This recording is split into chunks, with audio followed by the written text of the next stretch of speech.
আমার জীবনে যে পাপ ছিল, ভুল ছিল, এইগুলি মনে হয় আল্লাহ আমাকে আস্তে আস্তে করে নিচ্ছে, আর আমি মনে হয় নতুন জন্মের নতুন জন্ম নিচ্ছি, এরকম একটা উপলব্ধি আসে আমার মধ্যে। তো হঠাৎ করেই আমার এখানে একজন স্টাফ মহিলা, ওনার বয়স 50+, হসপিটালেই থাকে উনি, আয়া। তো উনি আমাকে বলতেছে, বাবা তোমাকে একটা আমলের কথা বলি, তুমি প্রতিদিন 5,000 বার করে এই আমলটা করবা, তুমি সুস্থ হয়ে যাবা। এই মহিলা আমাকে বলল। বলেন কি আমলটা? আমার কাছে মনে হচ্ছে যে আল্লাহ আমাকে এটা, মানে ব্লাড ক্যান্সার দেয় নাই তো, এটা মনে হচ্ছে আমার কাছে একটা নিয়ামত। পৃথিবীর সবচেয়ে বড় যুদ্ধ হচ্ছে নিজের সাথে নিজে যুদ্ধ করা। যে যুদ্ধ নিজের মধ্যে চলে, আমাকে যে যুদ্ধের জগৎটা নিজের, করিও এই যুদ্ধের দয়া, চেয়ে বড় যুদ্ধ নিজে থেকে উপলব্ধি করার সুযোগ ওহে পৃথিবীতে আল্লাহ আমাদেরকে দেন নাই, এবং আপনি উপলব্ধি করতে পারবেন না। সেরকম একটা যুদ্ধ বিজয়ী মানুষের ইন্টারভিউ নিলাম আমি আজকে। আমাকে করিও দয়া, ওহে দয়াময়। আসসালামু আলাইকুম প্রিয় দর্শক এবং শ্রোতা। আল্লাহ সর্বাবস্থায় আমাদের সবার মঙ্গল করুন, সেই দোয়া এবং শুভকামনা জানিয়ে শুরু করছি লাইফের একটি এপিসোড। এবং শুরুতেই জানিয়ে রাখছি, যারা এই অনুষ্ঠানে অংশগ্রহণ করতে চান নিজের জীবনের গল্প নিয়ে লাখো মানুষকে অনুপ্রেরণা দেবার জন্য, লাখো মানুষের জীবনের আলোকবর্তিকা হবার জন্য, তারা আমাদেরকে মেইল করতে পারেন। আমাদের মেইল অ্যাড্রেসটি আপনারা ভিডিওর কোনাতে দেখতে পাচ্ছেন। তারপর আমি বলে দিচ্ছি, sharemystory24@gmail.com। এছাড়া আমাদের একটি ফোন নম্বরও রয়েছে 09639888877। এছাড়াও আপনারা চাইলে আমাদের ফেসবুক পেজে, যে পেজে ভিডিওটি দেখতে পাচ্ছেন সেই পেজের ইনবক্সেও কিন্তু আপনারা আমাদেরকে টেক্সট করতে পারেন, অবশ্যই আপনাদের ফোন নাম্বার সহ। তো আজকে যে ভাইটি রয়েছে, চলুন প্রথমেই একটু নাম পরিচয় জিজ্ঞেস করি। ভাই, আপনার নামটা একটু বলেন প্রথমে। আমার নাম হচ্ছে ইমন তালুকদার, বয়স? 41। জন্ম জেলা কোথায়? আমি একদমই ময়মনসিংহ এর ছেলে। তারাকান্দা রামপুর ইউনিয়ন হচ্ছে আমার বাড়ি। সিংহেরকান্দা তালুকদার বাড়ি হচ্ছে আমাদের বাড়ির নাম। ওকে, ফাইন। শুরু করেন আপনি, যেখান থেকে বলতে ইচ্ছা করে, কমফোর্ট ফিল করে। তো আমার শৈশব হচ্ছে গ্রামে। হুম। আমার দাদার নাম হচ্ছে শাতাবুদ্দিন তালুকদার। উনি ভারতবর্ষের তখন এনায়েত খাঁর ছাত্র ছিলেন উনি। আচ্ছা। খুব ভালো এস্ট্রাজ বাজাতেন, ওকে। খুবই ভালো এস্ট্রাজ বাজাতেন আমার দাদা। আমি যদিও দেখি নাই, আমার বড় ভাইও দেখে নাই। ভারতবর্ষের অনেক বড় বড় উস্তাদরাও আমাদের এখানে আসা যাওয়া ছিল ওই সময়। বাহ। পারিবারিক একটা পরম্পরা থেকে আমার ছোট চাচা, জ্যাঠা, আমার বাবা হচ্ছে মেজো। ফ্যামিলিগতভাবে ওই গানটার প্রতি ঝুঁকে যায় হচ্ছে আমার বাবা। অনেক মোটা ছিলেন উনি, নান্দাইল লেখাপড়া করতেন তখন। ওই বাবার মাধ্যমে আমাদের যে সঙ্গীতের যে চর্চাটা, ওইটা থেকে যায় আমাদের ফ্যামিলিতে। খুব ভালো গান করতেন আমার মা। ও ফ্যামিলিগতভাবে ওই সঙ্গীতটাকে আমার পাওয়া বাবার কাছ থেকে। হাতে খড়িয়া হচ্ছে আমার মা। আস্তে আস্তে আস্তে করে স্কুল থেকে আমি হাই স্কুলে যখন যাই, হাই স্কুল বলে আমাদের এখানে, স্কুলটার নাম হচ্ছে মিলন বাট্টা। 5 কিলোর মতো হেঁটে যেতে হয় আমাদের স্কুলটা। তো 6 থেকে আমার একটা জনপ্রিয়তা হয়ে যায় স্কুলে। গান করি আমি, বিচিত্র অনুষ্ঠান, বিভিন্ন প্রোগ্রামে আমাকে নিয়ে যায় প্রতিযোগিতায়। তো আমার মনে হয় না আমি কখনো কোথাও সেকেন্ড হয়েছি কোনো অডিশন বা কোনো প্রতিযোগিতায় গিয়ে। আমার মনে আছে যে যে কোনো বিষয়ে হোক, রবীন্দ্র নজরুল সবগুলিতেই আমি পার্টিসিপেট করতাম এখানে। স্যারদের সাথে একটা সুসম্পর্ক ছিল। লেখাপড়ার প্রতি আমার খুব একটা মন ছিল না। মানে শৈশবটা আমার খুব দুষ্টামির মধ্যে গেছে।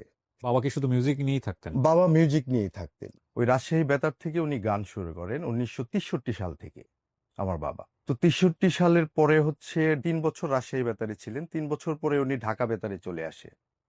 ঢাকা বেতারে উনি রেগুলার ছিলেন। প্রখ্যাত সাধক জালালউদ্দিন খাঁ, আমাদের নেত্রকোনা অঞ্চলের। তো ওই জালাল খাঁর গান উনি প্রথম ওই ময়মনসিং 1979-তে মেবি উনি প্রথম রাষ্ট্রীয়ভাবে জালাল খাঁর গান পরিবেশন করেন ময়মনসিংহ রেল স্টেশন থেকে। ওইটার পরিচালনায় ছিলেন হায়াতুর রহমান খান বেলাল, আর উপস্থাপনায় ছিলেন বেদারউদ্দিন আহমেদ, নজরুল সঙ্গীতের একজন শিল্পী। অনুষ্ঠানটার নাম ছিল সজনে বিজনে। এর আগে বিটিভিতে কেউ জালাল খাঁকে নিয়ে কখনোই মানে গান করে নাই। তো বাবার মাধ্যমেই ওই জালাল খাঁকে চিনি। স্কুল জীবন পার হয়ে আমার যখন এসএসসি পরীক্ষা দিব আমি, তো এর আগে আমি কোথায় যেন মাছ ধরতে চলে যাই আমি। মানে টিকিটের মাছ ধরতাম ওকে, আমি বর্ষি দিয়ে। বড়শি দিয়ে। তো আমার পরীক্ষা দেওয়ার হলো না, গ্যাপ। বাবা থাকতো বেশিরভাগ সময় বিভিন্ন জায়গায় প্রোগ্রামে। হুম। তো তো সেক্ষেত্রে আমার গার্ডিয়ান আমার মাকে খুব একটা বেশি করতাম, ভয় পেতাম না। এর মাঝে হচ্ছে 2002-এ আমার বাবা মারা যায়। এটা কি আপনার এসএসসি পরীক্ষার পরের সময়টাতে? পরের সময়টাতে ওকে। আমি যেভাবে চলাফেরা করতাম, বাবা মারা যাওয়ার পরে মনে হচ্ছে যে আমি অসহায়। আমার চেয়ে অসহায় আর কেউ নাই পৃথিবীতে। উনি 2-এ মারা যায়, 3-এ সম্ভবত। আমাদের তারাকান্দার অনুশীলন সাহিত্য সংসদ তারা আমার বাবার মৃত্যুবার্ষিকীর একটা প্রোগ্রামের আয়োজন করে। অক্টোবরের 10 তারিখে প্রোগ্রামটা হবে। খুবই নিম্নচাপ, প্রচুর বৃষ্টি তখন। তো প্রোগ্রামের দিন ঠিক 3টা থেকে একদমই আকাশ পরিষ্কার। একটু মাইকিং করা হয়েছিল সম্ভবত বিকেল দিকে। আমাদের বাড়িটা হচ্ছে বিশাল একটা স্পেস। বাড়ির সামনে আমাদের এটাকে উঠান বলি আমরা, বৈঠক ঘরের যে জায়গাটা থাকে ওই জায়গায় প্রোগ্রামের একটা ছোট মঞ্চ করা হয়। আলোচনা শুরু হলো, আমার বাবাকে নিয়ে অনেকেই কথা বললেন। 5-6 হাজারের মতো মানুষ হয়ে গেছে, ভরে গেছে একদম মানুষ। উনি যে এত বড় একজন সাধক ছিলেন সেটাও আমার মানে ছিল না।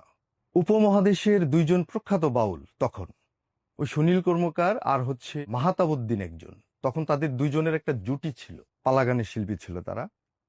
তো ভাইয়াকে সবাই বলতেছে, না না তোমার একটা গান দিয়ে জাস্ট তুমি 2 লাইন দিয়ে তুমি শুরু করো, এরপরে হচ্ছে ওই যে যারা এখানে আসছে তারা গান করবে। তো ভাইয়া বলতেছে, না আমার পক্ষে সম্ভবই না, আমি পারবো না এটা। তো আমার ছোট ভাই ও গান করবে। তেমন আমাকে কেউই চিনে না যে কাশেম তালুকদারের আরেকটা ছেলে আছে, এটা তারা মানে জানেই না, বিষয়টা এরকম। তখন আমি মঞ্চে উঠলাম। ঘোর অন্ধকার ভয়ের সঞ্চার, নাছে পথের সম্বল, যাবি যদি ছোটে আয়, সন্তরে কই মন পাগল। এই গানটা হচ্ছে জালালউদ্দিন খাঁর মানে দেহতত্ত্বের একটি গান। হ্যাঁ। অষ্টধাতুর দেহখানি চালাইতেছে খুদ কোম্পানি, মধ্যস্থলে আসে পানি, হাওয়ার যুগে হয় প্রবল, উপরে জলে পরশমণি, নিচে ঘুমায় অষ্টফণি, হংস রবে উঠে ধ্বনি, সুহংসব্দি চলাচল, যাবি যদি ছোটে আয়, সন্তরে কই মন পাগল। তো আমি এই গানটা দিয়ে শুরু করি।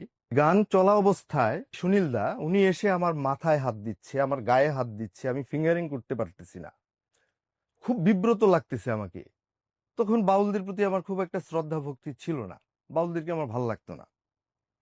আবার ওই মাহাতাব উনিও এসে আমাকে গান চলা অবস্থায় মানে খুব আবেগপ্রত হয়ে তারা কান্নাকাটি করতেছে, চোখ অটোমেটিকলি আমার বন্ধ হয়ে যায় যখন আমি গান করি।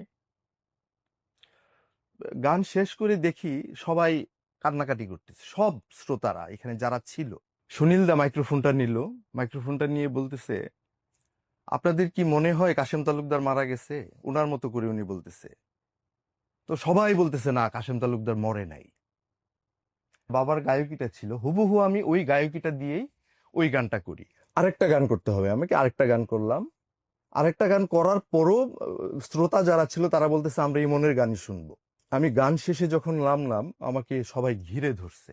তো ভাইয়াকে বললো যে ওকে 1 সপ্তাহের মধ্যে আমরা ময়মনসিং নিয়ে যাব, ওকে এখানে রাখবো না, ওর থাকা খাওয়া লেখাপড়া সবকিছু আমরা ময়মনসিং। তো যেই কথা সেই কাজ, আমাকে 1 সপ্তাহ পরে ভাইয়া ময়মনসিং নিয়ে আসলো। ময়মনসিং নিয়ে আসার পরে আমার থাকার ব্যবস্থা হলো উদীচী ভবন। উদীচী ভবনে বিশাল একটা ফ্লোর, আমাকে একটা হোটেল ঠিক করে দিল খাওয়ার জন্যে। ওই হোটেলে আমি খাওয়া দাওয়া করি, উদীচী ভবন থাকি রাত্রে। এখানে আমি রিহার্সাল করি, আমি প্র্যাকটিস করি, রেয়াজ করি। পাশাপাশি আমার কাজ হচ্ছে গান শিখা এবং শেখানো। শিখবো কার কাছ থেকে? সুনীল কর্মকার আছে বাউল, ওনার কাছ থেকে তুমি গান শিখবে। আবার সুনীল দা আমার বাবার কাছ থেকে অনেক গান উনি শিখছেন। এরপরে হচ্ছে আমি ভকেশনালে ভর্তি হই ময়মনসিং। তখন মেবি 4 বেঙ্গল ফাউন্ডেশন একটা প্রতিযোগিতা হয় 2004 সাল। 2004। তো রবিন ভাই আমাকে বলতেছে, ইমন একটা প্রতিযোগিতা হবে বেঙ্গল ফাউন্ডেশন সারা বাংলাদেশ, তুমি এখানে 5টা গান রেকর্ড করে তুমি পাঠাবা। হুম। টেপ রেকর্ডার দিয়ে আমি 5টা গান রেকর্ড করি। বেঙ্গল ফাউন্ডেশনের কিন্তু বাংলা গানের সংরক্ষণে মানে আদি গান সংরক্ষণে বিশাল ভূমিকা বিশাল বিশাল বিশাল বিশাল। ভূমিকা আছে। জি। এগুলো আমার একটু জানাশোনা আছে কারণ আমি একসময় রেডিওতে গান নিয়ে কাজ করতাম সেই আচ্ছা কারণে। আচ্ছা। এখন আমি গান থেকে অনেক দূরে বলতে আসলে আমার কাজ সবকিছু মিলিয়ে আসলে গান শোনার মতো সময়ও হয় না। সময় হয় না। সময় হয় না। এই জন্য বেঙ্গল ফাউন্ডেশনের প্রচুর গান আমি বাজিয়েছি রেডিওতে। যে কারণে আপনি বললেন বলে আমি রিলেট করতে পারছি। আমি জানি সম্ভবত ধানমন্ডিতে ওদের বোধহয় 27 নাম্বার। ধানমন্ডি 27 নম্বর 27 গিয়েছিও নাম্বার। অনেকবার। তো ওইখানে আমি গান পাঠালাম। হুম। তো গান পাঠানোর পরে প্রাথমিকভাবে সিলেক্ট হলো আমার গান 5,000 এর মতো সারা বাংলাদেশ থেকে। তো আমি লোকসঙ্গীতে ওইখানে করি। হুম। লোকসঙ্গীতে আমাদের চূড়ান্ত পর্বে আমরা 6 জন সিলেক্ট হলাম হুম। বেঙ্গল ফাউন্ডেশনে। সবচেয়ে কনিষ্ঠ হলাম আমি। তো এর মধ্যে 2টা মান হচ্ছে, একটা হচ্ছে শ্রেষ্ঠ আর একটা হচ্ছে উত্তম। আমি উত্তম মান হই, আমরা 3 জন। তো এরকম 6 জনের মধ্যে আমাদের একটা অ্যালবামও বের হয়। সিডি অ্যালবামটা বাজুক প্রাণে বাংলা গান অ্যালবামটার নাম। আচ্ছা আচ্ছা। ফার্স্ট গানটা হচ্ছে আমার বিরোহী উকিল মুন্সি। আমার প্রাণবন্ধু আসিয়া কাছেতে বসিয়া, আমার প্রাণবন্ধু আসিয়া কাছেতে বসিয়া, নয়নের জল আমার মুছিয়া দিবে, এমন সুদিন আমার কোন দিন হবে গো, এমন সুদিন আমার কোন দিন হবে। এই গানটা অসাধারণ। মেজর একটা ভুল হয়ে যায় তখন। আমার নাম দেয়া হয় ওখানে মারুফ হাসান অ্যালবামে। তখন তাজমিনুর ভাই ছিলেন, খালিদ ভাই ছিলেন। হুম। মৌখিকভাবে বলছি, ভাইয়া আমাকে তো আসলে ইমন নামটা দিয়ে সবাই চিনে, হুম। তো এখানে মারুফ হাসান নামটা এটা কি চেঞ্জ করা যায় কিনা। বলতেছে আচ্ছা এটা আমরা পরে দেখবো কারেকশন করা যায় কিনা।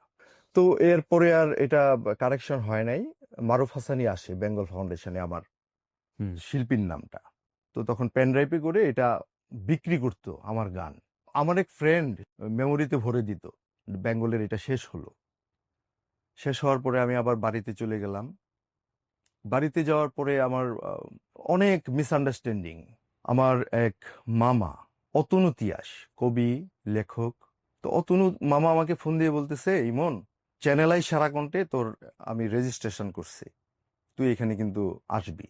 তো আসলাম ঢাকায় অতনু মামার এখানে অডিশন দিতে।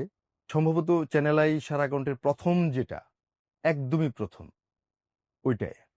তো অডিশন দিতে গিয়ে আমি যে জিনিসটা দেখলাম, এত লম্বা সিরিয়াল, এত ধাক্কা ধাক্কি, এইভাবে নিজেকে উপস্থাপন করতে হবে, আমি এটা কোনোভাবেই মানতে পারতেছি না।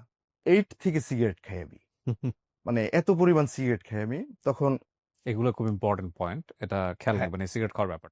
আমি এই লাইনে দাঁড়ায় নিজেকে শিল্পী পরিচয় প্রতিষ্ঠিত করার আমার মানে সম্ভবই না আমার পক্ষে। সরাসরি বাসায় চলে আসলাম, জোনাকি রোডের বাসায়। তো মামা আমাকে দেখে খুব গালাগালি করলো, তোর জন্য আমি এত কষ্ট করলাম, তুই এইভাবে অডিশন না দিয়ে চলে আসলি। মামা আমার পক্ষে সম্ভব না, আমাকে মাফ করেন মামা। তখন হাঁটতে হাঁটতে আমরা মিরপুর 1 নাম্বারে যাই, centre for Asian theatre, cat, যেটা বিশাল বড় একটা সাইনবোর্ড। তো এখানে মামা ফোন দিল কাকে যেন, আমরা যখন যাচ্ছি, যে হ্যাঁ অতনু আসেন আপনি, এটা আমি শুনতে পারলাম। তো আমরা গেলাম ওখানে। যাওয়ার পরে আমি যে গেটের ভিতরে ঢুকি দেখি বিশাল বড় একটা গ্রাউন্ড, ফুটবল খেলা যাবে। 15-20 জন মানুষ বসে আছে। পরিচয় করায় দিছে যে এটা আমার ভাগ্নে ইমন। পরে বলতেছে যে তাহলে একটা ইমনের গান শুনি। তো মামা বলতেছে তুই জালাল খার একটা গান কর। হুম। তো যে তবলায় বসে আছে ওই ভদ্রলোক, ওনার নাম হচ্ছে বিপুল, নতুনকুড়ি থেকে চ্যাম্পিয়ন। হুম। 15টা দেশ উনি ঘুরে আসছে তবলা দিয়ে। একটা গান ধরলাম আমি, জালাল খার, মানুষ থুয়া ক্ষুধা ভোজ এমন্ত্রণা কে দিয়েছে।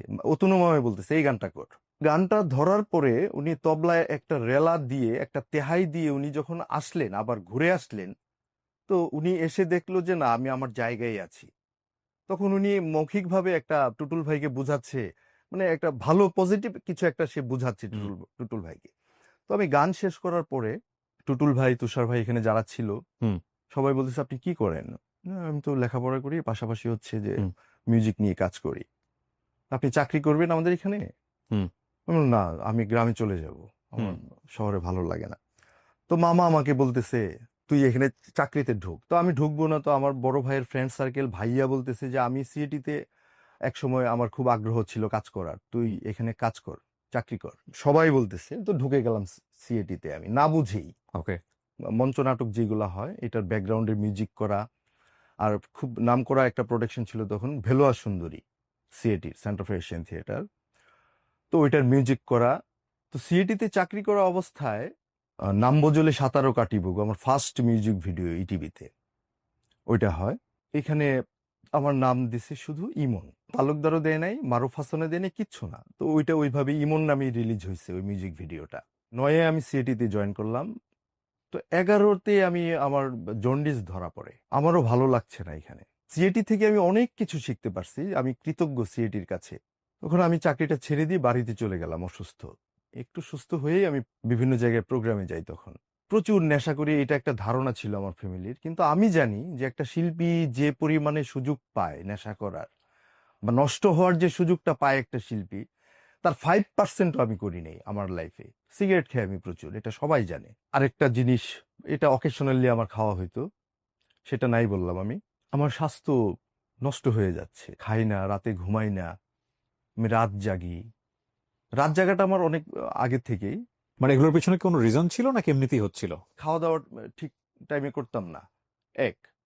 দ্বিতীয়ত হচ্ছে জন্ডিসটা আমার মনে হয় যে খুব একটা ভালো হওয়ার আগেই আমি আবার ছোটাছুটি শুরু করে দিই। তখন ভাইয়াকে আম্মা বলে যে ইমনের তো শরীরটা এরকম ভালো না। আর ভাইয়াকে অনেক মানুষ কল দেয়, ফোনে বলে যে ইমনকে আজকে এখানে দেখলাম, ওইখানে দেখলাম। আর আমার চলাফেরাটা ছিল এখনো, আমি খুব রোড লেভেল, মানে নিচু শ্রেণীর যারা মূর্খ, লেখাপড়া করে না, শ্রমিক যারা, এই টাইপের মানুষজনদের সাথে আমার সখ্যতা বেশি। এরা আমাকে বেশি ভালোবাসে এবং এদেরকেও আমার কেন জানি ভালো লাগে সব সময়ই। এখনো আমি সময় পেলে আমি ওই শ্রমিক যারা, ওদের সাথে গিয়ে বসে আড্ডা দিই, কথা বলি। তো ভাইয়াও বাড়িতে আসলো, বাড়িতে এসে দেখলো যে আমার স্বাস্থ্য ভালো না। ডাক্তার টিটু ওনাকে দেখানোর জন্য আমাকে ময়মনসিংহ নিয়ে আসলাম। তো ব্লাড টেস্ট দিল, যখন ব্লাডটা কত আমার সালের গল্প এটা? 11 সালে, যে ব্লাডটা নিল সে আমার মুখের দিকে তাকায় আছে এইভাবে। তো আমিও দেখলাম ব্লাডটার কালারটা হচ্ছে আপনার মাছের পেটের মধ্যে একটা থাকে, পিত বলি আমরা এটাকে, ওইরকম একটা কালার হয়ে গেছে ব্লাডটা। একদিন পরে রিপোর্ট দিল, রিপোর্ট দেওয়ার পরে মোটামুটি একটা ধারণা হয়েছে যে আমার ব্লাডের সমস্যা। এটা ভাইয়া বুঝতে পারলো, ডাক্তারও শিওর হইলো। তখন আমি এইভাবে বেশিক্ষণ বসে থাকতে পারতাম না, আমার ব্যাক পেন হইতো, আমাকে নড়তে হইতো, দাঁড়াইতে হইতো। আর খাওয়া দাওয়া তো একদমই কমে গেছে, আমি খাওয়া দাওয়া করি না, ঘুমাতে রাতে ঘুমাই না, খুব কম ঘুমাই। তো ভাইয়া আমাকে ময়মনসিংহ নিয়ে গেল, বললো তোর জন্ডিস থেকে, মানে জন্ডিসই হয়েছে, এটা ভালো হয় নাই। তো ময়মনসিংহ মেডিকেলে আমি ভর্তি হই প্রথমে। তো মেডিকেলে যখন ভর্তি হই, এখানে আরো চেক আপ করলো ব্লাড, শিওর হওয়ার জন্য যে আসলে প্রবলেমটা কোথায়। তো ওইখানে চেক আপ টেক আপ করার পরে এখান থেকে আমাকে আবার নিয়ে গেল চুরখাই, ময়মনসিংহ, এটা Churkhai community based medical college. ওইখানে গিয়ে আমি ভর্তি হলাম আবার। তো চুরখাইও আমাকে অনেক পরীক্ষা নিরীক্ষা করা হলো, ব্লাড টেস্ট দিল ডক্টর প্রদীপ কর আমাদের ময়মনসিংহ এর। তো উনি একটা রিপোর্ট দেখে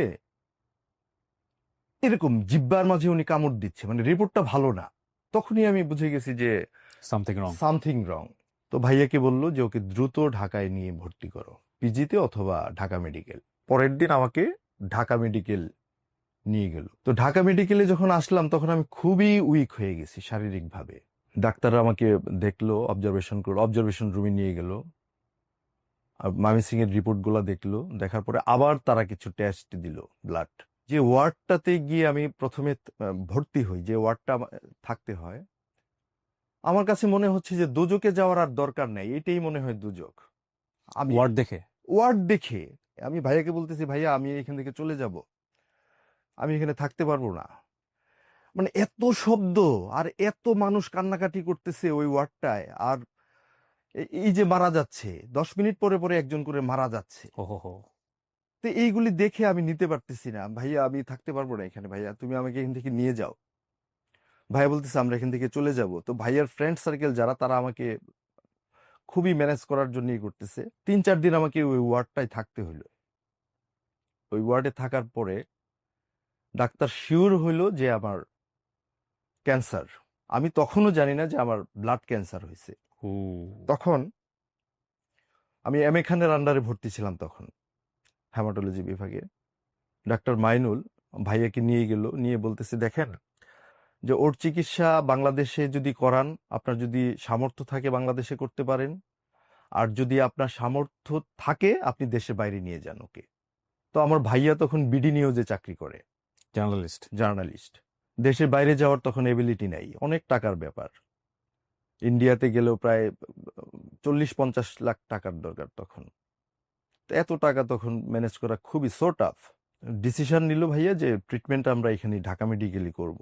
ভাইয়ার ফ্রেন্ড সার্কেল যারা, নেলসন দা, শ্যামল দা, অতনু মামা, তো এই মানুষগুলা কন্টিনিউ ওই ওয়ার্ডে। তখন আমার মা বাড়িতে, আমার মা কিন্তু তখনও আসে নাই। সবাই আমাকে দেখে দেখে চলে যায়, সান্ত্বনা দেয়। কিন্তু আমার যে কি হয়েছে এটা কিন্তু আগেই তারা রুমে ঢোকার আগেই কিন্তু ভাইয়া বলে দেয়, ভাইয়া বা লোকজন যারা থাকে এখানে, যে ভুলেতেও কিন্তু ওকে বলা যাবে না যে ওর ক্যান্সার ধরা পড়ছে। ভাইয়া তখন সম্ভবত অফিসে, তখন যে দায়িত্বে ছিল আমাকে দেখাশোনা করা, সেও সম্ভবত কোথায় জানি গেল, আমি রুমে একা। গ্রাম থেকে দেখতে আসলো, তারাকান্দা থেকে ভাইয়ার এক ফ্রেন্ড ঢুকে আমাকে দেখলো, আমি ওনাকে সালাম টালাম দিলাম, ভাইকে বসতে দিলাম, বেডে শুয়ে আছি আমি। তো অনেক কথা টথা হওয়ার পরে বলতেছি, ইমন ব্লাড ক্যান্সার হইলে তো মানুষ মারে, বাঁচে না বেশি একটা, আবার অনেকেই বাঁচে আল্লাহর রহমতে। ও তো টেনশন করো না, তুমি আল্লাহর উপরে ভরসা রাখো। এই কথাটা শোনার পরে আমার ভিতরটার মধ্যে মনে হয় যে ভাঙন শুরু হয়ে গেছে। আমার ব্লাড ক্যান্সার হয়েছে, প্রায় 1 মাস হয়ে গেছে। আমি জানি না, মানে ওনার সামনে আমি কাঁদতে পারতেছি না, ওনাকে আমি বুঝতে দিচ্ছি না। তো উনি চলে গেল, চলে যাওয়ার পরে ভাইয়া আসলো। আমি তো জানি ব্লাড ক্যান্সার মানে হচ্ছে মৃত্যু, নিশ্চিত মৃত্যু। খুবই কান্নাকাটি শুরু করলাম আমি, যে আমার ব্লাড ক্যান্সার হয়েছে। আমার বিশ্বাস হয় না ভাইয়া, কে বলছে তোকে ব্লাড ক্যান্সার হয়েছে? মানে তারা আমাকে মিথ্যা সান্ত্বনা দিচ্ছে।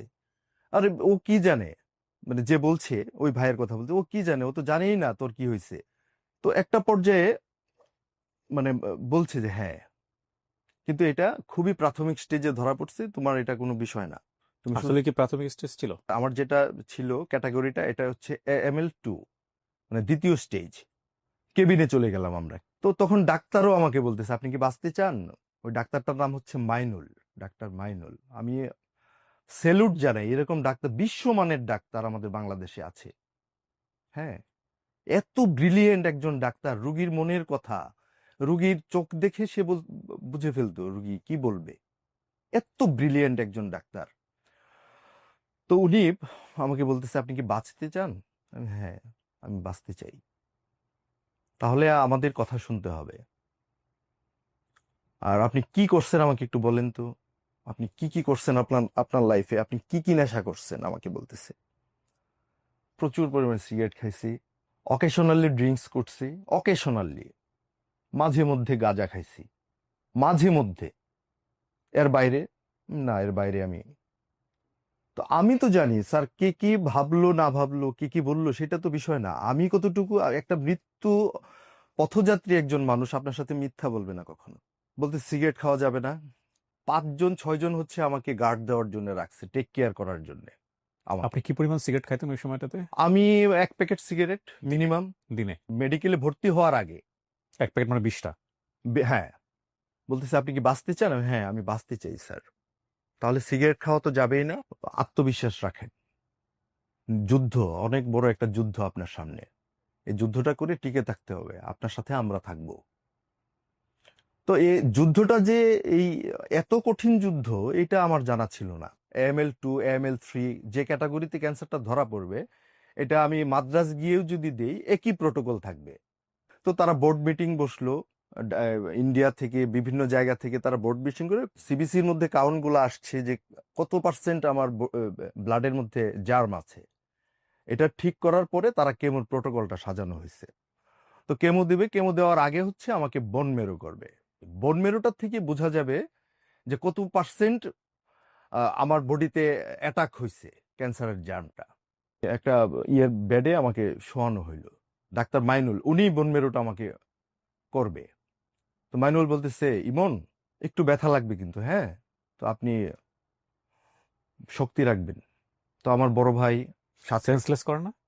না, শোয়ার পরে আমাকে 2টা ইঞ্জেকশন দিল, এখানে অ্যানেস্থেসিয়া করলো। হাড় তো কখনো অ্যানেস্থেসিয়া হয় না, এতটুকু লম্বা একটা সুই থাকে, মোটা। তো অ্যানেস্থেসিয়ার পরে ড্রিল মেশিনের মতো এইভাবে ঘুরায় ঘুরায় মানে ঢুকাইতে হয় সুইটা ভিতরে। যখন মানে ঢোকাচ্ছে সুইটা, আমার আমার কাছে মনে হচ্ছে যে আমি মারা যাচ্ছি। আমার শরীর ঘামতেছে, ভাইয়া ধরে রাখছে, আমি চিল্লাচ্ছি। হাত পা তিনজন, বাঁধে না? না না, হাত পা বাঁধে নাই, আমার হাত পা ধরে রাখছে। হাতে ধরে নাই, আমার পাতে শুধু ধরে রাখছে, আর কোমরে এই জায়গাটায় ধরে রাখছে। ছিদ্র করলো, 2টা ছিদ্র হয় 2 সাইডে, কারণ একটা দিয়ে নাও আসতে পারে ব্লাড। এর কারণে বাইপাস আরেকটা 2টা ছিদ্র করতে হয়। এই 2টা ছিদ্র যখন করে, এই এই এই সময় অনেকেই মারা যায়, এই বন মেরুর সময় অনেকেই মারা যায়। এটা লোডটা নিতে পারে না বন মেরুর। ছিদ্র করা শেষ, সিরিঞ্জটা দিয়ে যখন টান দিবে ব্লাডটা, তখন আমার কাছে মনে হচ্ছে যে আমার বডি থেকে আমার আত্মাটা এই সিরিঞ্জ দিয়ে সুই দিয়ে উঠতেছে উপরে। তো তখন মনে হয়েছে আমাকে বাঁচতে হবে, আমি মরতেছি না, আমি আমি বাঁচবো, আমার বাঁচতে হবে। তো আমি এইগুলি আসলে মনে করতে চাই না, মানে তারপরও বলতে হচ্ছে আমাকে। আমার বড় ভাই তো এখান থেকে চলে যায়, সে সহ্য করতে পারে নাই। ল্যানসুন্দা ছিল আমার ভাইয়ের ফ্রেন্ড, দুইজন এখান থেকে চলে যায়। তো বনমেরু নিয়ে গেল। বনমেরুর পরে আমি একদমই সিক, মানে আমি বিছানা থেকে উঠতে পারি না। ভাই আমরা একটু মনটা একটু হালকা করি, হ্যাঁ? আমরা গল্পটা অনেক জানি, সামনে জার্নিটা আরো ভয়ঙ্কর জার্নি আছে। আমরা একটা গান শুনি। আপনি এই পজিশনে একটা যদি গান করেন তাহলে কি করবেন? আপনার যেটা করতে ভালো লাগে আপনি একটু গান করেন। আমি ওই সময় যে হসপিটালে যে গানগুলো আমি সবচেয়ে বেশি করতাম, হুম। যে গানগুলো আমাকে মানে অনুপ্রাণিত করতো, ওই গানগুলির মধ্যে আমি করতেছি। গভীর আধার ছেয়ে আজো হিয়ায় নিশি পোহায় নামিটিতে সাধ মোর নিশি পোহায় নামিটিতে সাধ মোর নিশি পোহায়।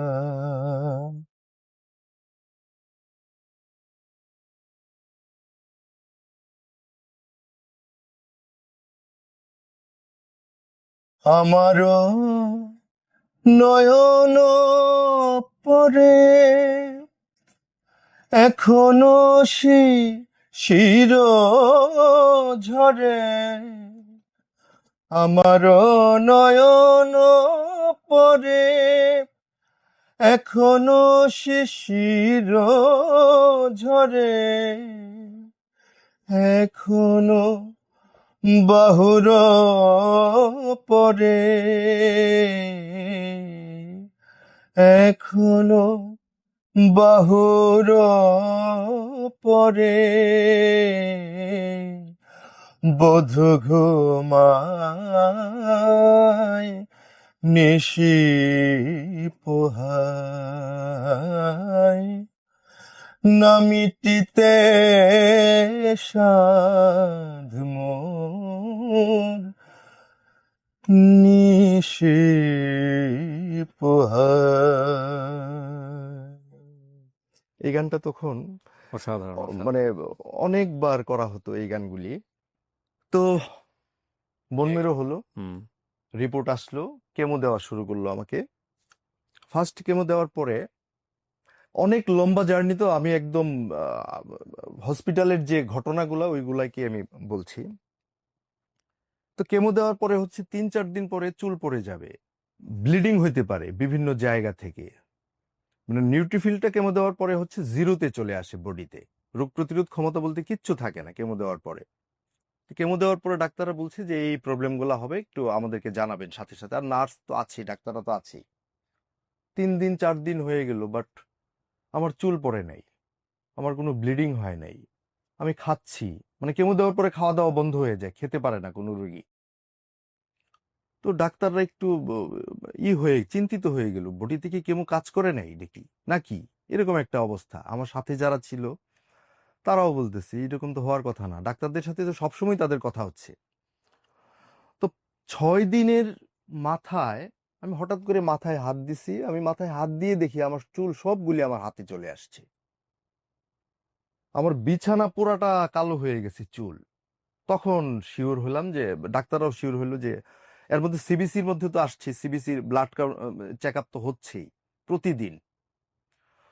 তখন শুরু হলো আবার ব্যথা, মানে সেলগুলি নষ্ট হয়ে যায় কেমো দেওয়ার পরে। ভালো সেলগুলা যেগুলা থাকে ওইগুলাও মারা নষ্ট যায়, যায়। নষ্ট হয়ে যায়। কেমোর সাইড ইফেক্ট মূলত এটাই। হ্যাঁ, এই হাড়ে ব্যথা শুরু হবে, আর ব্যথাটা এমন তীব্র হবে আপনি শেষ পর্যন্ত দেখা যায় যে ব্যথাটা যখন সহ্য না হয় তখন গড়াগড়ি করতে হয় মাটিতে, গড়াগড়িও করে অনেকেই, এরকম একটা অবস্থা। তো আমি প্রথম অবস্থায় আমার যে ব্যথাটা আসছে, ডাক্তাররা আমাকে বলছে, ডাক্তার মাইনুল আমাকে বলছে, দেখেন ইমন, আপনি যদি ব্যথাটাকে আহ, ধারণ করতে পারেন এটা আপনার জন্য পজিটিভ, আর ব্যথা সারানোর জন্য যদি আপনাকে আমরা ইনজেকশন দিই তাহলে এটা খুব একটা ভালো না।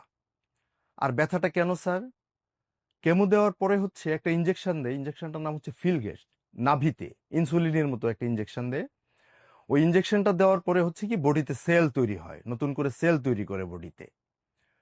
তো ওই সেলগুলা যখন তৈরি হয় তখন বোঝা যাবে যে আপনার বডিতে সেল তৈরি হচ্ছে কিনা। যদি ব্যথা শুরু হয় তাহলে বোঝা যাবে যে বডিতে সেল তৈরি হচ্ছে, আর ব্যথা যদি না আসে বডিতে তাহলে বোঝা যাবে যে সেল তৈরি হচ্ছে না বডিতে। তো আমার ব্যথা আসতেছে, হাড়ের মধ্যে বিভিন্ন জয়েন্ট গুলিতে আমার ব্যথা। তো আমি ব্যথাগুলি সহ্য করি, আমি কোনো মেডিসিন নেই না ব্যথার জন্য। তো এভাবে ফার্স্ট কেমো গেল। তো আমার মধ্যে যে পরিবর্তনটা আমি দেখতে পাচ্ছি, চুল তো আমার পড়ে গেছে, মাথায় কোনো চুল নাই, একদমই টাক মাথা আমার। তো আমি আয়নার সামনে যখনই যাই, ওয়াশরুমে যখনই যাই, গিয়ে যখন আমি আমি আমাকে দেখি আমি অবাক হয়ে যাই যে আমার মধ্যে মানে কেমন যেন একটা পরিবর্তন। আমি মনে হয় যে নতুন একটা জীবন, নতুন একটা পরিবর্তন আমার মধ্যে আসতেছে।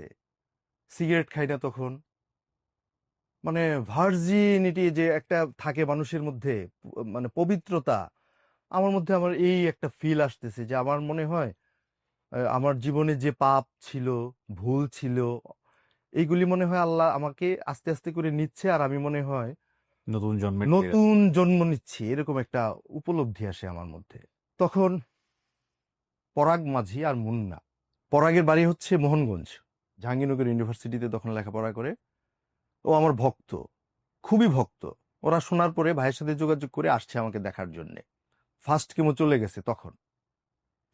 তো মুন্না বলতেছে আমি হসপিটাল থেকে যাব না, পরাগ বলতেছে আমিও যাব না, ইমন ভাই এখানে আছে, আমরা থাকবো যে কই দিন লাগে, আমার পরীক্ষা টরীক্ষা এক্সাম টেক্সাম এইখান থেকে গিয়ে আমরা দিব।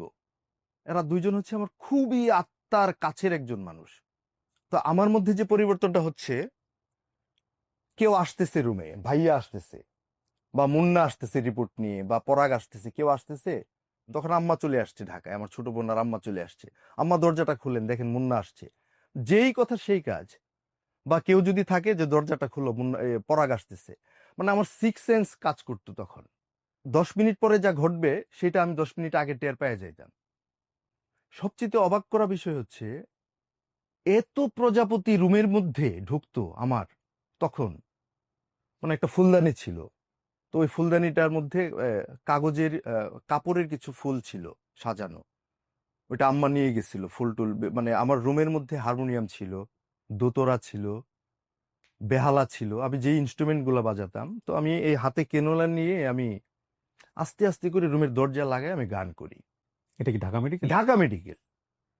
নার্সেরা এসে বলে যে এইভাবে তো আসলে মেডিকেলে গান করা যায় না, আপনারা এটা করবেন না, অন্য অন্য রুগীদের প্রজাপতি ঢুকতো রুমের মধ্যে? হ্যাঁ, নাকি আপনি না না না না না না না না স্যার, জানলা থাকতো তো পিছনের, আমার যে কেবিনটা, প্রতিদিন প্রজাপতি ঢুকতো, এবং অন্য কোনো রুমে প্রজাপতি নেই, শুধু আমার রুমে প্রজাপতি। এটা এর জন্য আমি মুন্নাকে নিয়ে আসতে চাইছিলাম, মুন্নার পারিবারিক ঝামেলা, ও গতকালকেও বলছিল আসবে আমার সাথে, মুন্না পরাগ। পরাগও ঢাকায় চাকরি করে, ও ছুটিতে গেছে হচ্ছে বাড়িতে। আমি ওদের দুজনকে নিয়ে আসতে চাইছিলাম, আপনি চাইলে ফোনে ওদেরকে নিতে পারেন। It's okay. আচ্ছা, গান করা যাবে না রুমে। আমি বলছি আমি গান ছাড়া থাকতে পারবো না। তখন 21শে বইমেলা চলতেছিল, তখন মনে হয় আমাকে একটা বই গিফট করে রইস মনোরম, পরাগ মাঝির বাবা, আমার খুব শ্রদ্ধার একজন মানুষ, উনিও একজন লেখক, কবি, সাহিত্যিক, আর জালালউদ্দিন খান। এই দুইটা বই আমার কাছে। তো আমি জালাল খার বইগুলা পড়া শুরু করলাম, গানগুলা পড়া শুরু করলাম। তো বিভিন্ন গান থেকে আমি এইগুলা অর্থ খুঁজে বের করি।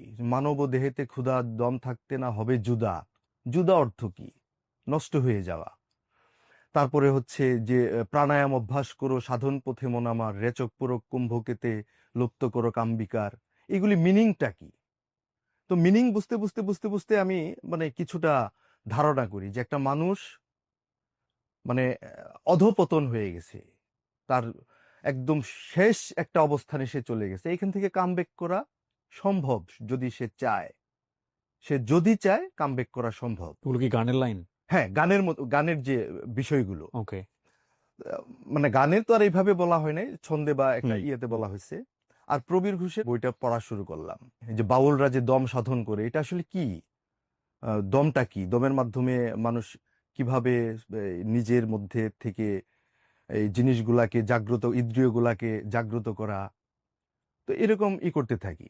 তো হঠাৎ করেই আমার এখানে একজন স্টাফ মহিলা, ওনার বয়স 50+, হসপিটালেই থাকে উনি, আয়া।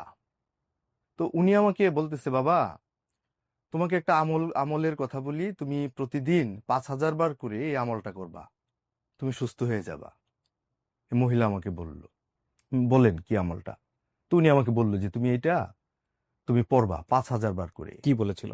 ইয়াল্লাহু ইয়াল্লাহু, শুধু এইটুকুই বলছে উনি আমাকে, আর কিচ্ছু না। এখানে আশেপাশের যে কেবিনের যে রোগী থাকে, রোগীর সাথে যে লোকজন থাকে, তো সন্ধ্যায় গান করতেছি, জানলা লাগাই দিয়ে হঠাৎ করে আমি দেখতেছি যে জানলাটা ফাঁক করে কে যেন দেখতেছে। আমি মুন্নাকে বললাম, মুন্না দেখো তো কে। তো মুন্না দেখে একটা মেয়ে ঘুরঘুর করতেছে, তার মাও ভর্তি আমার পাশের কেবিনে। বলতেছে, ভাইয়া আপনি গান করেন, ভিতরে আসবেন? হ্যাঁ আসেন। ভিতরে এসে মেয়েটা বসলো। তো বসার পরে আমি গান করতেছি, সে মুগ্ধ হয়ে আমার গান শুনতেছে। আর আমার কাছে মনে হচ্ছে আমি যে গান করছি ওই সময়, যে ওই সময় যে সুরটা আমার গলায় ছিল, আমি এই সুর আর এখন পাই না। I do agri. আমি এখন আর পাই না এই সুর। এটা আপনি কখনোই আর পাবেন না না, এটা আমি আর কখনো পাই না। আমি আর এই সুর খুঁজে পাই না কখনো। তখন মনে হয়েছে আমি আল্লাহকে কতবার ডাকছি, আমি আল্লাহকে। আর আল্লাহর সিফাতি নাম যেগুলো আছে, আবার মনে হয় না যে কোনো নাম আল্লাহর আমি বাকি রাখছি। তখন এই মেয়েটা আমার প্রতি দুর্বল হয়ে গেল। তার মাও এখানে ভর্তি। সে মানে সবসময় এসে আমার রুমে বসে থাকে, আমার টেক কেয়ার করে। এই মেয়েটা, সবাই এটা বুঝতেছে যে মেয়েটা আমার প্রতি উইক। আমি আমি বাঁচবো কি মরবো এটা এখন শিওর না, কিন্তু ওই মেয়েটা চাচ্ছে আমি মানে আমি চাইলে সে বিয়ে করবে, এরকম একটা অবস্থা, হাস্যকর অবস্থা তখন হয়েছে ওখানে। তখন 5,000 বার করে আমি আমল করা শুরু করলাম। আমল করা শুরু করি, কেমো চলতেছে, ফার্স্ট কেমো চলে গেল, সেকেন্ড কেমো আসলো। প্রতিটা কেমোর আগে হচ্ছে একবার করে আপনাকে বোন মেরু করতে হবে। প্রতিটা কেমো আমাকে 6 বার বোন মেরু করা হয়েছে। এইভাবে এইভাবে আস্তে আস্তে আস্তে আস্তে 3টা কেমোর পরে হঠাৎ করে অতনু মামা আসলো, এসে বলতেছে আমার একটা গান সিনেমাতে যাবে, তো আমি চাচ্ছি এই গানটা তুই কর। সিনেমার পরিচালক ছিলেন মাসুদ পথিক। সিনেমার নাম হচ্ছে নেকাব্বরের মহাপ্রয়াণ, নির্মলেন্দু গুণের কবিতা অবলম্বনে। তো ওই কেনোলা হাতে নিয়ে আমি এই গানের ভোকাল দিচ্ছি স্টুডিওতে গিয়ে। তো সিগারেট তো খাওয়া যাবেই না কোনোভাবেই, তখন সিগারেটের গন্ধটা আমি নিতে পারি না, কিন্তু কেন জানি মনে হচ্ছে একটা সিগারেট খাই চুরি করে করে। তো আমি বারান্দায় যাই, আমার পিছনের লোক, মানে যেইখানে যে আমার পিছনের লোক থাকে, মুন্নাকে ম্যানেজ করে 2টা টান দেওয়ার পরে সিগারেটটা ফেলে দিই। আমি নিতে পারতেছি না সিগারেটের গন্ধটা। তো আমি প্যারালাল কিছু বিষয় আমি খেয়াল করি রুমের মধ্যে। তো হঠাৎ করে আমার যে পিছনের যে ওয়াশরুম, যে এটা পিছনে ছিল, তো ওয়াশরুমে যখন যাব আমি, তো ওয়াশরুমের দরজাটা আমার হাতে কেনোলা লাগানো, এই দরজাটা একটু মানে ধরে তারপরে খোলা লাগতো, মানে এই লকটা। তো আমি বাম হাতে দরজাটা ধরতে পারতেছি না, খুব কষ্ট লাগতেছে। বাম হাতে যখন ধরবো তখন এই দিক দিয়ে আবার ব্লিডিং হয় চাপ লাগলে। ওরা ঘুমাচ্ছে ফ্লোরে নিচে শুয়ে, আমি ওদেরকেও ডাক দিতে চাচ্ছি না। তো অনেক কষ্ট করে আমি ডান হাতি দরজাটা খুললাম। যখন বের হব ঠিক ওই সময় আমি হঠাৎ করে ওয়াশরুমে পড়ে গেলাম। মানে শরীর তো তখন খুব উইক, কেমো দেওয়া অবস্থায়, তো কে যেন এসে আমার মাথাটার মধ্যে এখানে ধরছে। আমি এইটুকু বুঝতে পারতেছি আমি যে পড়ে গেলাম, উল্টে উল্টে পড়ছি, কিন্তু আমি কাউকে ডাকও দিতে পারতেছি না আমি। তো অনেক কষ্ট করে আমি ডান হাতটা, বাম হাতে কেনলা, তো ডান হাতে ধরে আমি উঠে দাঁড়ালাম। কিন্তু দাঁড়ায় দেখি কেউ নাই আমার আশেপাশে, কোনো লোক নাই। কিন্তু আমার মাথাটা পড়ার কথা ফ্লোরটার মধ্যে, কিন্তু মাথাটা পড়ে নাই, বেসিংটার সাথেই একদম ছিল।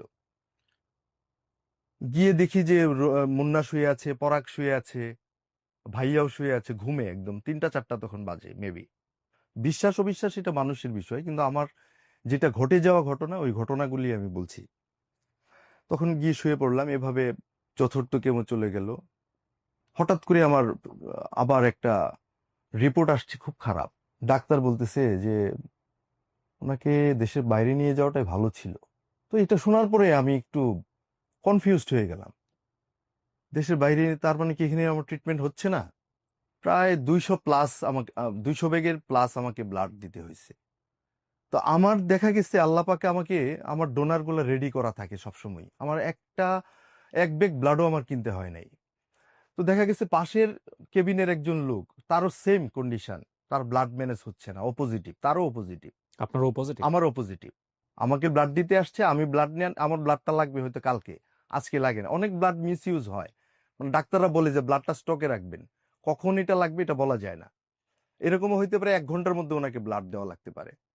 তো আমি এই ব্লাডগুলি দিয়ে দিতাম। আর রাতে হয়তো কি হেমাটোলজি বিভাগের ক্যান্সারের যত রুগী হেমাটোলজি বিভাগের, ম্যাক্সিমাম আমার রুমে চলে আসতো গান শোনার জন্য।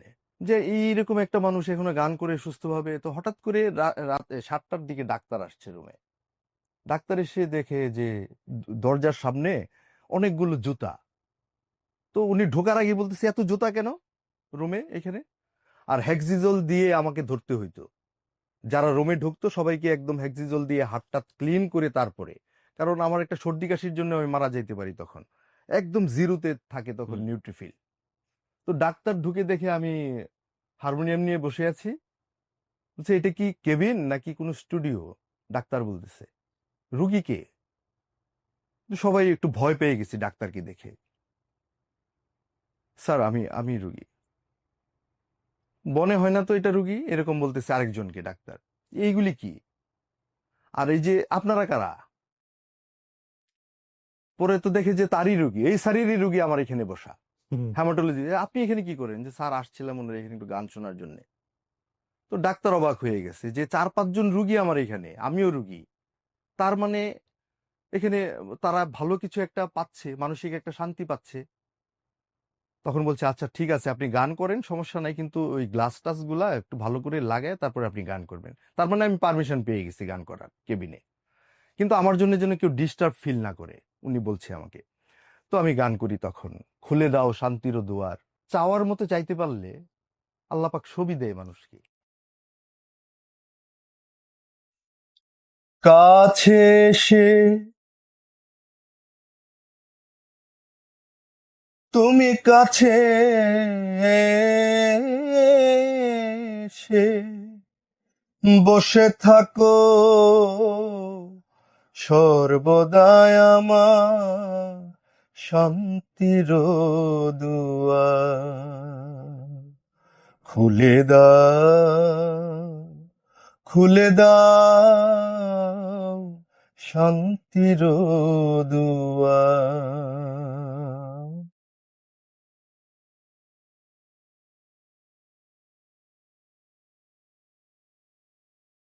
করাঘাতে হাতে বেদনা প্রচুর,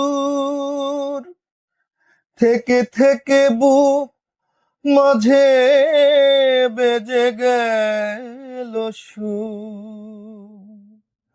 নিশি ভোর ভোর, হায় রে চিত্ত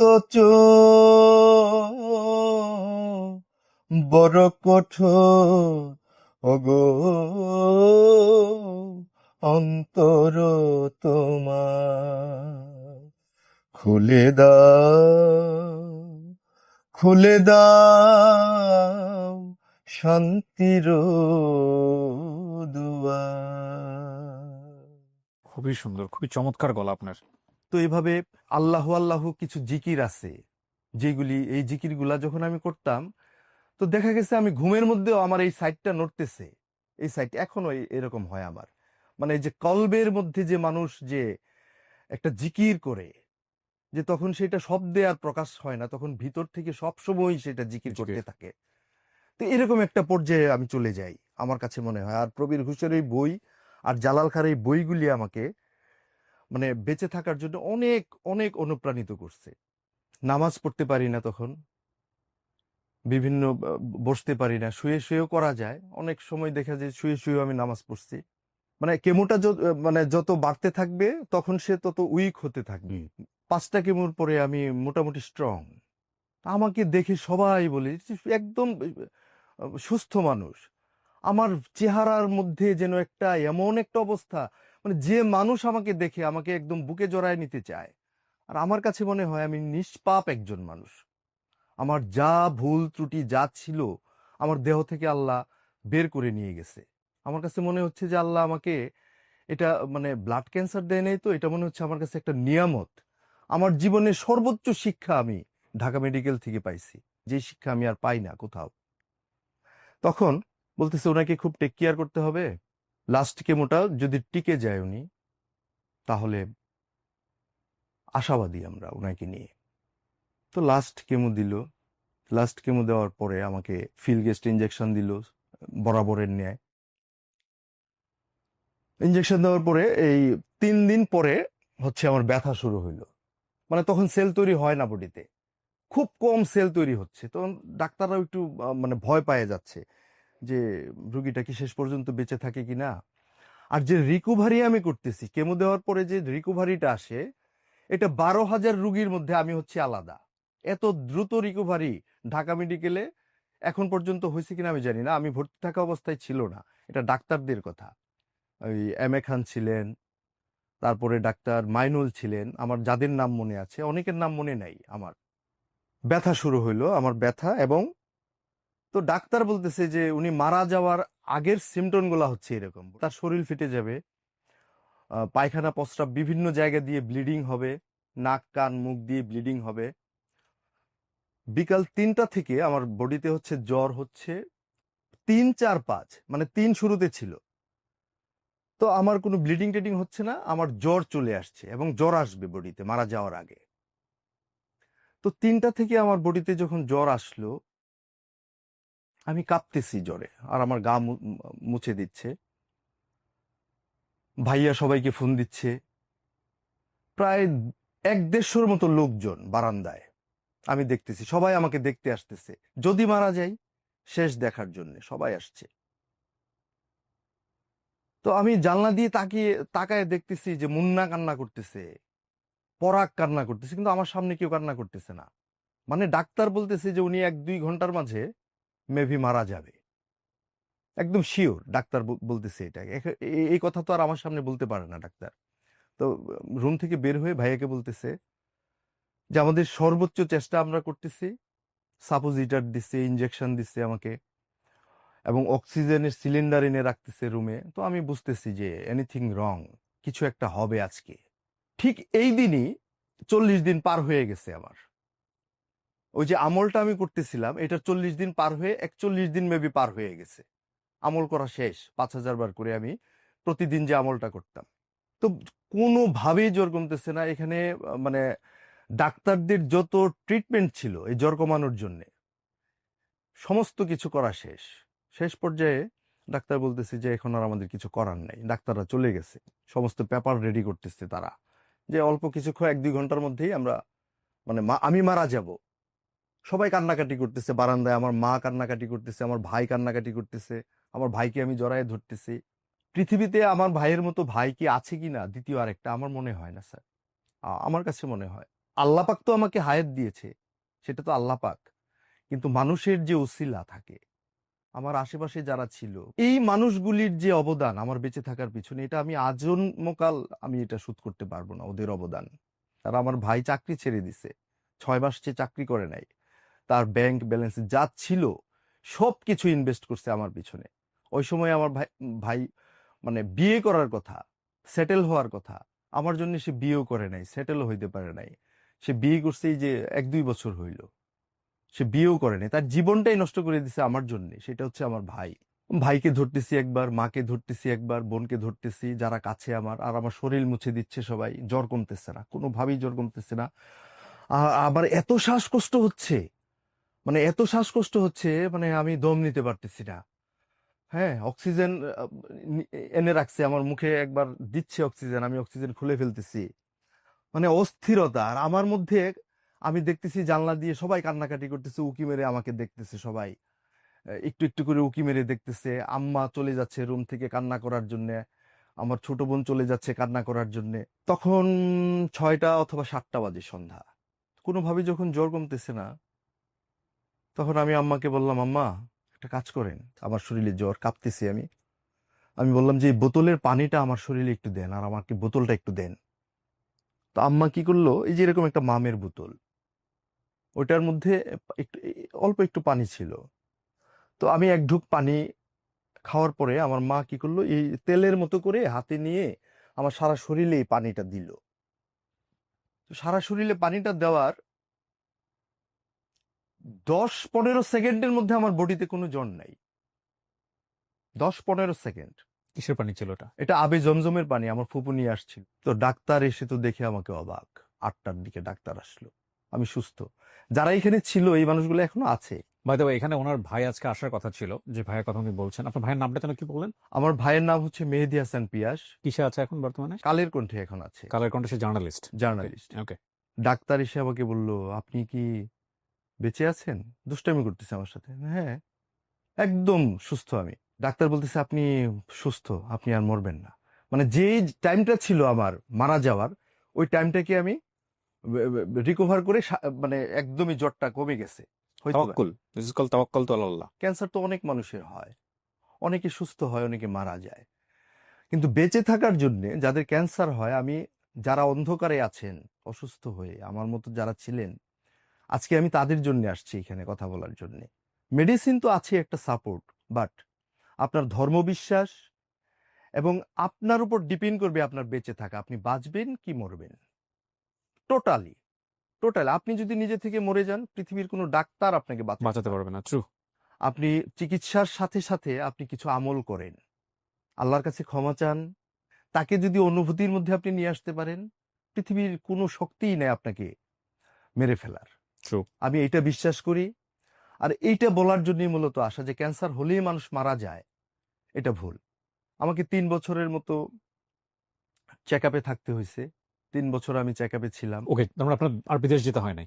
না, এবং আমি সম্পূর্ণ সুস্থ হই ঢাকা মেডিকেল, সম্পূর্ণ সুস্থ হই আমার বাংলাদেশের চিকিৎসায়। আমি স্যালুট জানাই আমার বাংলাদেশের চিকিৎসকদের, এবং বিশ্বমানের ডাক্তার আমার বাংলাদেশে আছে, হয়তো টেকনোলজি নেই। কৃতজ্ঞতা জানাই মাইনুল, ডাক্তার মাইনুল। উনি উনি হচ্ছে একটা আশার আলো।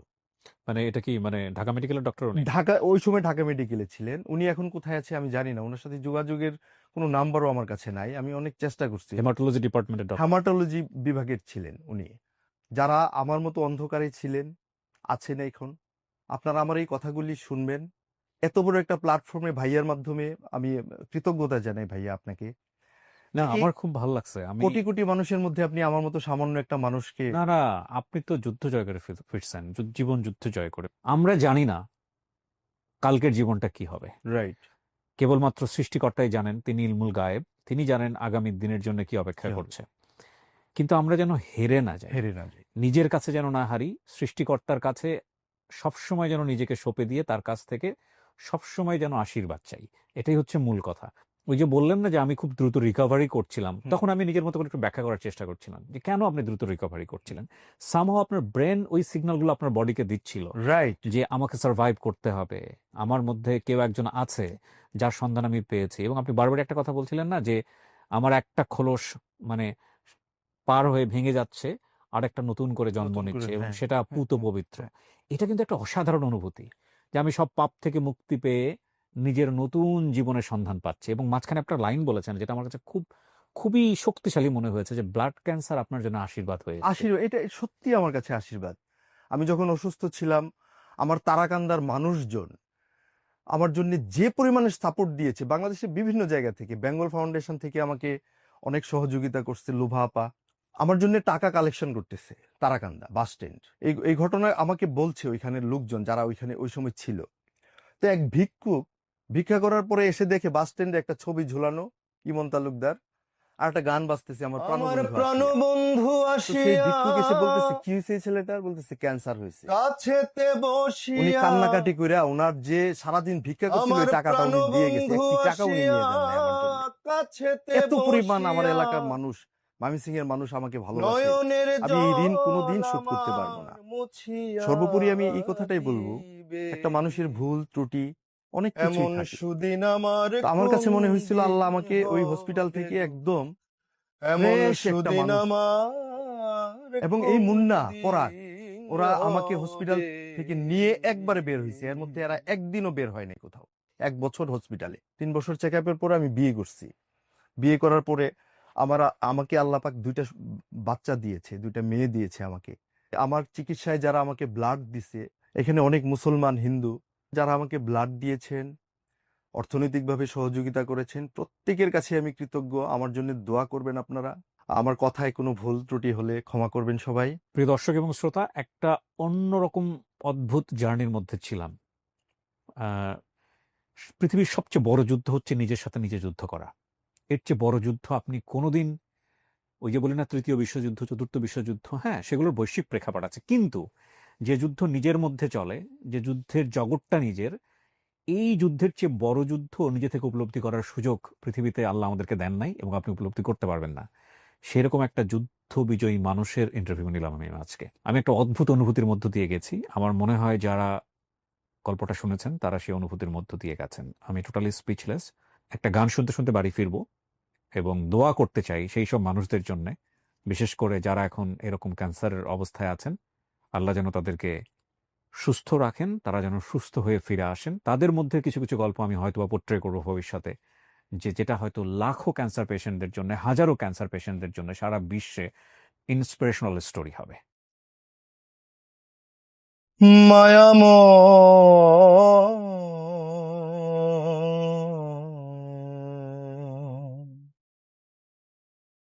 মায়াময় পৃথিবী একদিন হইবে প্রলয়,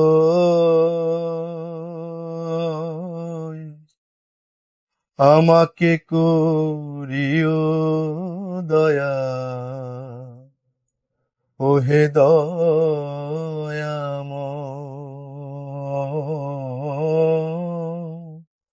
আমাকে করিও দয়া, ওহে দয়াময়।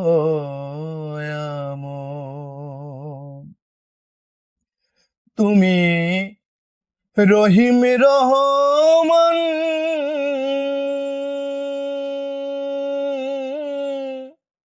মাখলুকাতে সেরা করে বানাইলে ইনসান তুমি, তাই তো দয়াবান। কেনই বা করে অভিমান হইলে নির্দয়, আমাকে করিও দয়া, ওহে দয়াময়,